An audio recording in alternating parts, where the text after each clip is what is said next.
Ito guys, during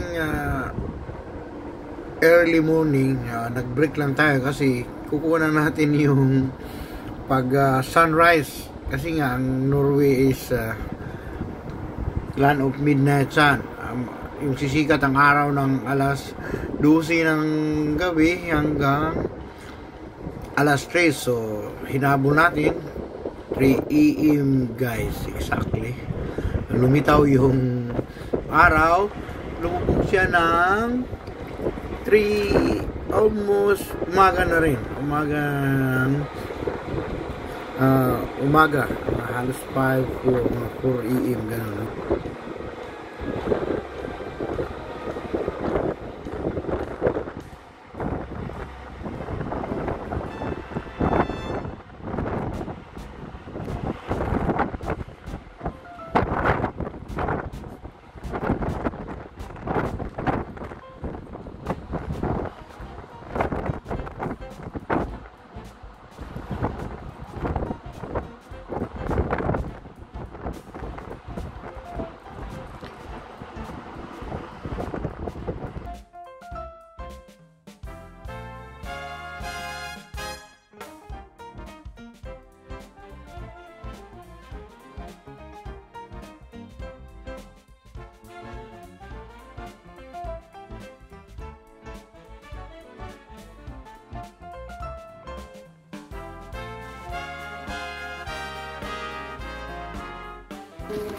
Kaya nga.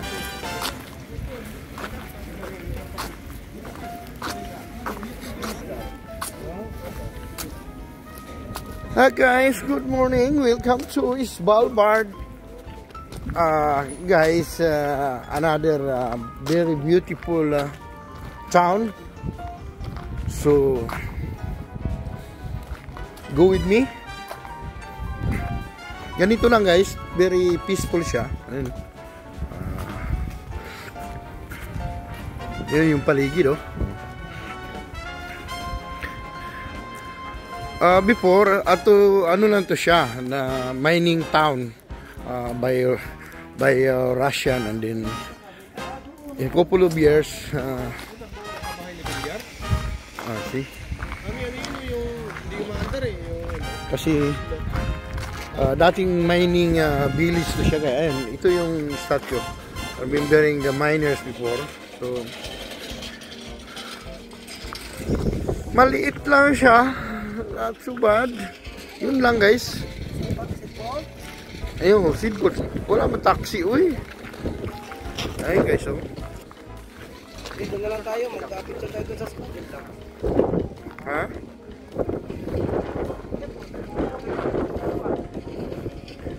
Akitin ba yan?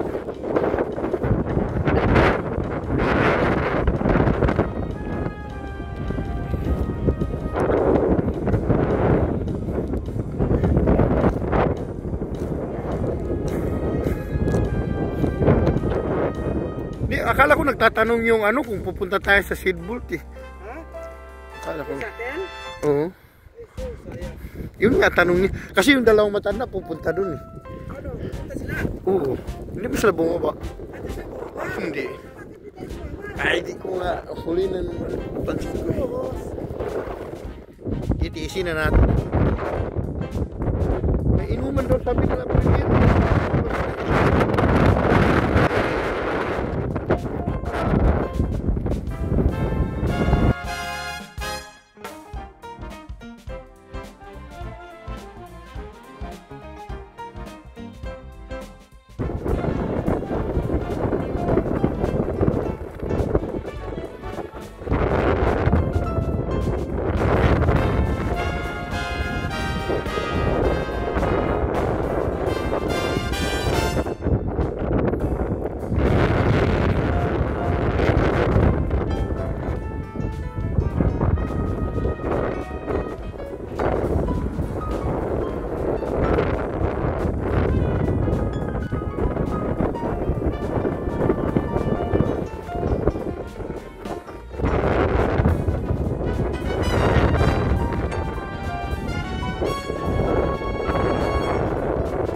Ngayon guys, ang temperature dito sa Svalbard is, ilan ba ngayon?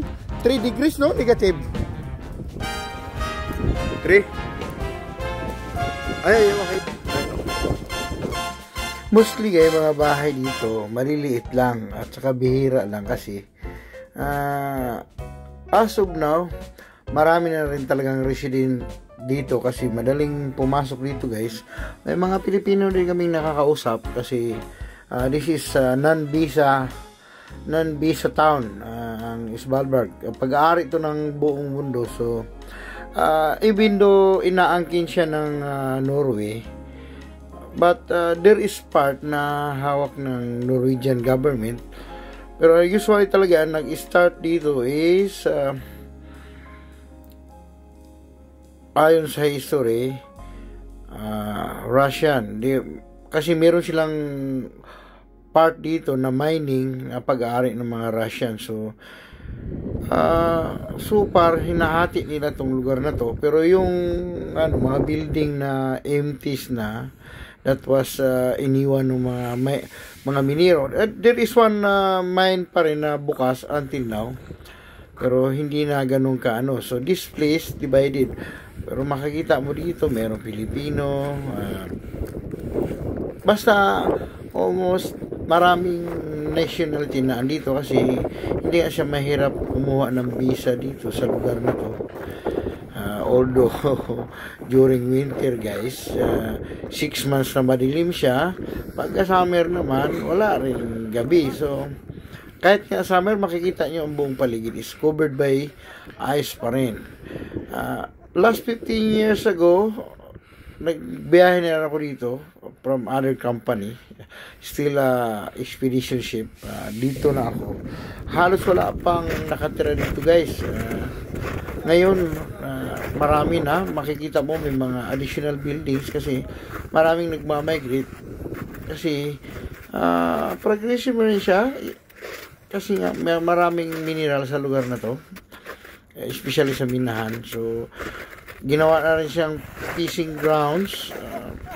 As you can see, marami ng bahay sa paligid. Itong area na to is bear, yung polar bear. Hindi siya dito.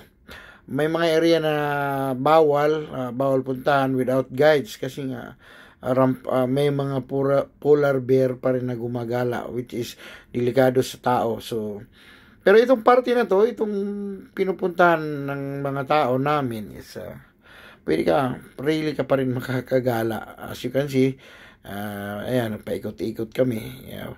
Palitan lang kami guys. Normally may mga kasama kami, mga cameraman, kasi yan,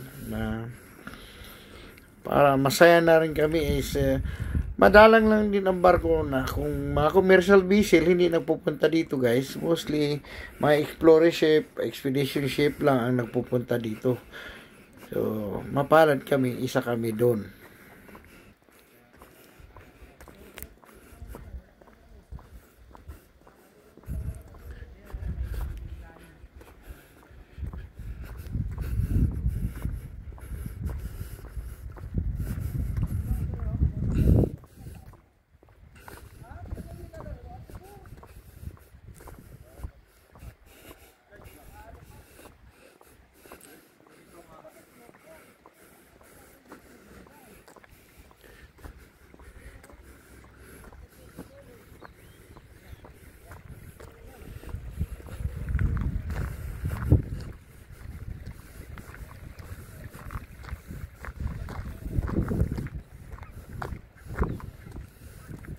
Dito para nag-o-Olympics, no? Sa Olympics yan.